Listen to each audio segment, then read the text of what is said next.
Assalomu alaykum hammaga. Sirasi analizga o'tamiz. Esingizda bo'lsa kecha men nima qildim? Analiz bergan ekan. U aynan nima dedim? 4440 narxda zaifga turibdi va bunga berilgan, ya'ni banklar zaifga qo'ygan narxni degan edim. Aynan o'sha joydan 890 pips $9 va bayzonamiz birinchisi ham o'xshab berdi va jonli savdoda kanalda qilingan ikkinchi bayzonamiz ham o'xshab berdi. Bu narsani jonli savdoga kirgan okalar biladi. Jonli savdoga kirganda men qatdan narx ketishligini aytib o'tgan edim. Jonli savdoga kirganlar komment fikrlarini kutaman. Nomorga 230 so'mlik harakat bo'ldi tiladi. Xo'p, bundan sizlar kechaga analiz qilganimiz bo'yicha bayzonamizning zo'r harakat, sel zonamizdan ham esa o'ta kuchli, chiroyli harakat bo'ldi. Yaxshigina foyda qildik. Alhamdulillah. Endi bugungi analizga ko'rib chiqamiz. Xo'p, tilla. Bizda bugungi holat bo'yicha kecha ko'rgan bo'lsak, yaxshigina savdo bo'ldi, sotuv bo'ldi va hokazo va hokazo. Bugun nima bo'ladi? Hozirgi holat bo'yicha gapiradigan bo'lsak, hozirgi holatimiz tillarda, nimada? Dollarda mana shu joylardan men korreksiya kutolmay, yana ozgina agarda korreksiya beradigan bo'lsa, so'roqqa tushishini va dollar ozgina bo'lsa ham zaiflashishini kutib turibman. Mana o'ziga yetarlicha omillari bor. Tillarda bugun yana men bay kutolman. Endi qandoq deydigan bo'lsak, endi bor e'tiborimni bayga qaratayotganim yo'q. Bozorda faqat baydan iborat emas. Selam bor bozorda, aynan o'sha uchun ko'ramiz. Bu yoqda bizda majbur zonamiz ham bor. Yaxshigina bir tarqofga bo'lgan. Biz mana shu uchta zonalardan biza entry qidirsak bo'ladi. Bugun yana bay uchun yaxshigina ishlab berish kerak. Xo'p, dollarda bo'lsa, dollarda sel ko'raman. Nimaga sel ko'raman? Dollarda tilda bay. Xo'p, dollarda sel ko'rayotgani sababi Trump degan bir insonni maymun desa ham bo'ladi. O'shani gapirgan gaplari. O'zicha bir bolalar gaplarni gapirdi. Men shu yaqin sharq bilan kelishdim. Bu yoq edi maxfiy xabarlarmi? Ular bilan kelishuv epladimmi? Bir narsa degan xolos bir dunyo olib qo'shdi gaplar.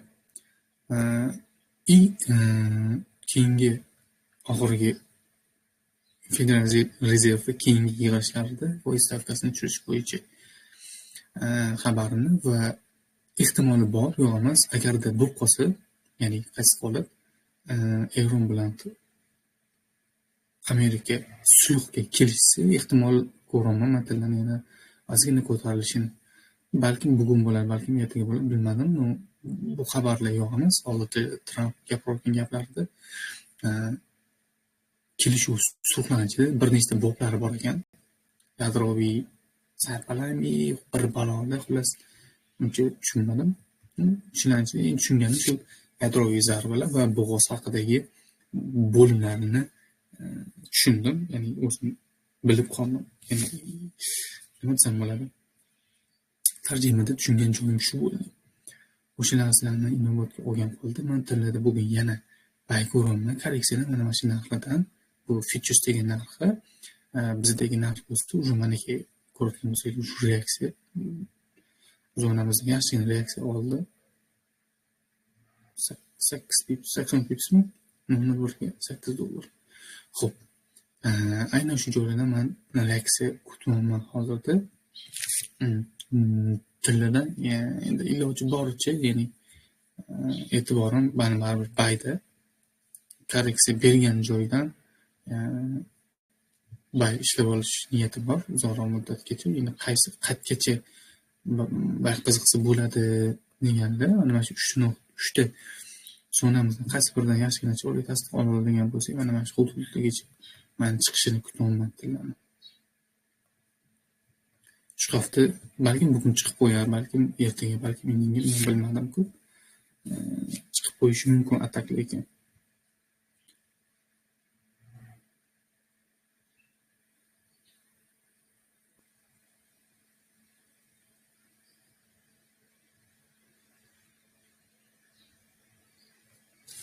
Xo'p, hozirda yirik davlatlar qilayotgan savdosini ham ko'rib turib xabardormisan. Ya'ni ayrim Janubiy Koreyamidi, Shimoliy Koreyamidi, bilmayman. Короче, o'sha qaysi mamlakat seryozni katta miqdorda, ya'ni ko'p miqdorda tillarni xarid qilishni boshladi. Tashkil Shimoliy Koreya bilmayman to'g'risi ularni